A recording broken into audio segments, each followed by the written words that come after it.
Israel और Hamas के बीच रफा इस वक्त का सबसे बड़ा बैटल ग्राउंड है, जिसमें सैकड़ों लोगों के मारे जाने की खबर आ रही है। हालांकि आईडीएफ का कहना है कि हमास के आतंकी थे, लेकिन दूसरी तरफ हमास का कहना है कि ये आम लोग हैं जो कि इजराइल के हमले में मारे गए हैं। और इसका जवाब लेने का ऐलान अब किसी और ने नहीं बल्कि लेबनान से हिजबुल्लाह के प्रमुख नसरुल्लाह ने किया है। नमस्कार, मैं हूं मधुरेंद्र कुमार और आप देख रहे हैं मेरे साथ रणनीति। और आज हम रणनीति में आपको दरअसल हमास और इजराइल के बीच के उस जंग का परिदृश्य प्रस्तुत करने वाले हैं जो इस वक्त आईसीजे के वर्डिक्ट के बाद भी नहीं रुकने वाला। जी हां, इंटरनेशनल कोर्ट ऑफ जस्टिस ने कहा कि रफा में युद्ध विराम हो, लेकिन इजराइल को दरअसल इस वक्त किसी की परवाह नहीं। इजराइल तो पूरी तरह से हमास के सफाई के लिए रफा में जिस तरह का हमला कर रहा है, जिस तरह के एयर स्ट्राइक्स किए जा रहे हैं, जिस तरह के ग्राउंड स्ट्राइक किए जा रहे हैं, वो अपने आप में बतलाने के लिए काफ़ी है कि अब नेतन्याहू होम ग्राउंड पर इतने विरोध के बाद और ज़्यादा समय नहीं लेना चाहते, बल्कि हमास की तबाही की पूरी कहानी सुनिश्चित करना चाहते हैं। और इसलिए देखिए, तो पहले अमेरिकी दबाव को धत्ता इजराइल ने दिया और रफा में हमला जारी रखा,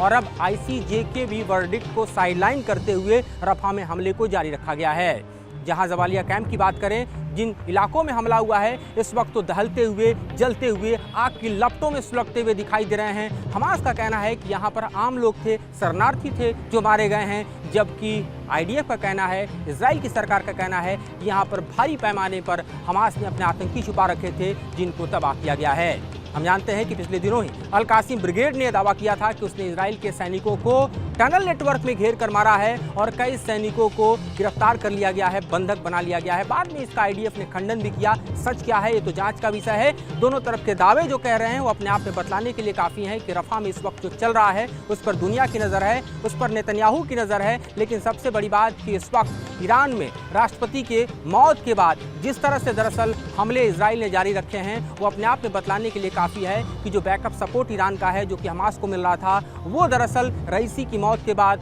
शायद कमजोर हुआ है, जिसका पूर्णतः फायदा उठाने के लिए इस वक्त इजराइल की सेना आमादा दिखाई दे रही है। इस वक्त जो हमले की खबर आ रही है वो अपने आप में बतलाने के लिए काफ़ी है कि कितने बड़े रेंज में दरअसल इस हमले को अंजाम दिया गया है। इलाका है ताल अल सुल्तान, जबालिया, नसीरत और गाजा के तमाम अन्य शहर, जहां पर दरअसल जो इनपुट्स मिले थे उसके हिसाब से आईडीएफ ने हमला किया और पूरी तरह से दहला दिया। इस हमले का जवाब देने के लिए मैं बताऊं आपको कि हिजबुल्लाह ने कमर कसी है। हिजबुल्लाह की तरफ से उसके प्रमुख नसरुल्लाह ने कहा है कि वो इजराइल पर ऐसा सरप्राइज अटैक करेगा जैसा इजराइल ने कभी सोचा न होगा। यानी ये अपने आप में एक बड़ी धमकी कही जा सकती है, क्योंकि हम जानते हैं कि हिजबुल्लाह जो कि लेबनान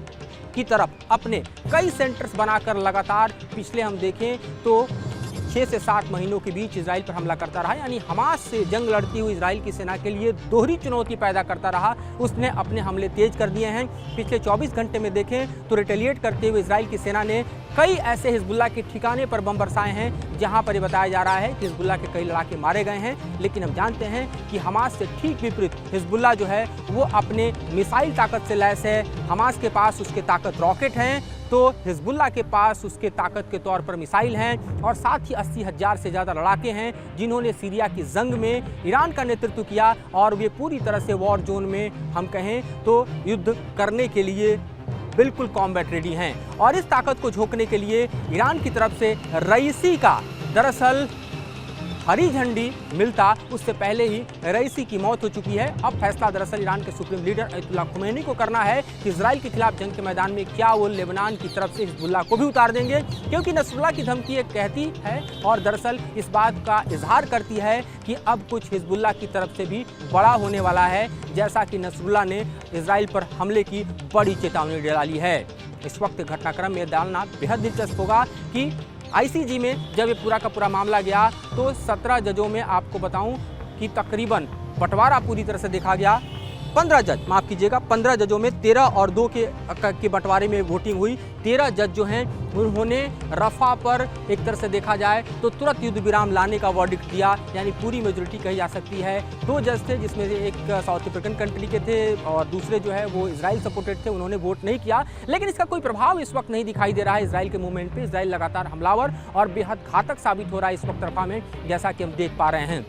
अभी जो जानकारी मिल रही है उसके मुताबिक मैं ये भी बता सकता हूँ कि इजराइल का नेक्स्ट प्लान भी तैयार है और इस वक्त इजराइल की सेना दोनों तरफ दरअसल टू फ्रंट वार की पूरी तैयारी में जुटी हुई है, क्योंकि हिजबुल्लाह से मिली धमकी के बाद इजराइल की सेना अलर्ट पर है कि लेबनान की तरफ से कुछ और बड़ा हमला हो सकता है, कुछ और बड़े मिसाइल अटैक हो सकते हैं और इसके लिए पूरी तरह से जो एयर डिफेंस सिस्टम है उसको तैयार रखा गया है, उसको तैनात रखा गया है। और दूसरी तरफ अल-कासिम ब्रिगेड का जो पूरा ट्रैप है उसको भी रीड करने की कोशिश कर रही है इजराइल की सेना, क्योंकि रफा में इस वक्त जो जंग चल रहा है वहां पर एक सबसे बड़ी चुनौती के तौर पर वहां के टनल नेटवर्क और अल-कासिम ब्रिगेड का जो वहां पर बॉबी ट्रैप है वो माना जा रहा है, क्योंकि ये सबसे घातक यूनिट है हम देखें तो हमास की, जिसे अल-कासिम ब्रिगेड कहा जाता है। और 7 अक्टूबर को हुए हमले के पीछे अगर किसी का हाथ बताया जाता है तो वो इसी अल-कासिम ब्रिगेड का बताया जा रहा है। इस वक्त और जानकारी जो निकलकर सामने आ रही है उसमें ये भी देखा जा रहा है कि दरअसल अमेरिका जो है वो अपने तौर पर इस वक्त इजराइल के हमले को सपोर्ट कर रहा है, लेकिन पहले रफा में हुए हमले को अमेरिका ने पूरी तरह सपोर्ट नहीं किया था। टनल बस्टर बम जो कि 2000 पाउंड और 500 पाउंड के थे उसके सप्लाई को भी अमेरिका ने रोक दिया था, लेकिन इजराइल के कदम पीछे नहीं हटे। इजराइल ने अपने हमले जारी रखे और इस वक्त की जो जानकारी मिल रही है उसके मुताबिक इजराइल को समर्थन देने से अमेरिका पीछे नहीं हट रहा है, क्योंकि उसको भी लगता है कि इब्राहिम रईसी की मौत के बाद शायद मुफीद समय है जब गाजा को पूरी तरह से पाटने में इजराइल की सेना सक्षम होगी। और जो बंधक अभी भी बचे हुए हैं हमास के पास, जो कि तकरीबन 133 बताए जा रहे हैं, उनको लेकर चूंकि कोई डील नहीं हो रही है, कोई युद्ध विराम की स्थिति पैदा नहीं हो रही है, लिहाजा इजराइल जो कर रहा है उसे करने दिया जाए। तो ये मौजूदा स्थिति इस वक्त हम देख रहे हैं कि गजा में दिखाई दे रही है। रफा में खास तौर पे इस वक्त जो है जंग का मैदान कुछ इस तरह से बना हुआ है, जहां पर इजराइल के लगातार अटैक जो हैं उसके साउंड सुनाई दे रहे हैं, उसके विजुअल्स दिखाई दे रहे हैं। अफरा तफरी का माहौल है, क्योंकि हम जानते हैं कि जिस तरह से पिछले 7 महीने से जारी जंग में जो पूरी की पूरी 10 से 12 लाख की संख्या थी लोगों की जो सुरक्षित अपने आप को रफा में रखे हुए थे, ये उनके लिए भी दरअसल मौत का दवानल बन चुका है, जहाँ पर इजराइल के हमले से अब उनको अपनी ज़िंदगी बचानी भारी पड़ रही है। दूसरी तरफ आप देखिए तो इजिप्ट बॉर्डर जो है वहाँ पे भारी संख्या में दरअसल रसद और ख़ास तौर पे दवाएं और मेडिकल सपोर्ट सिस्टम जो है वो तैयार खड़ा है, लेकिन उसकी भी एंट्री में तमाम तरह की दिक्कतें आ रही हैं, क्योंकि हमले के दौरान हम देखें तो दरअसल जो अंतर्राष्ट्रीय संस्थाएं हैं या यूएन है वो अपने ऐड को नहीं पहुँचा पा रही। हमने पिछले दिनों ही देखा था कि किस तरह से जो यूएन के सपोर्ट सिस्टम है उस पर हुए हमले के दौरान जो है एक भारतीय सैनिक की भी मौत हुई थी, और अपने आप में बतलाने के लिए काफ़ी है कि किस तरह का इस वक्त पूरा का पूरा भयावह मंजर इस वक्त जो है रफा में बना हुआ है। और ऐसी परिस्थिति में इजराइल की सेना और हमास के बीच वहाँ पर जंग जारी है। अब ये देखना बेहद दिलचस्प होगा कि क्या ये वॉर नेतन्याहू इस वक्त जिस तरह से रफा में हमले हो रहे हैं समेट पाएंगे, क्योंकि होम ग्राउंड पर देखें तो नेतन्याहू के खिलाफ काफ़ी प्रदर्शन ज़्यादा हो रहा है, और ख़ास तौर पे आप देखें तो लोगों का गुस्सा जो है वो इजराइल की सड़कों पर फूट रहा है। लिहाजा ये भी अपने आप में एक बड़ा सवाल है कि अगर जल्द से जल्द इजराइल की सेना इस जंग को हमास के खिलाफ नहीं समेटती है तो ये जंग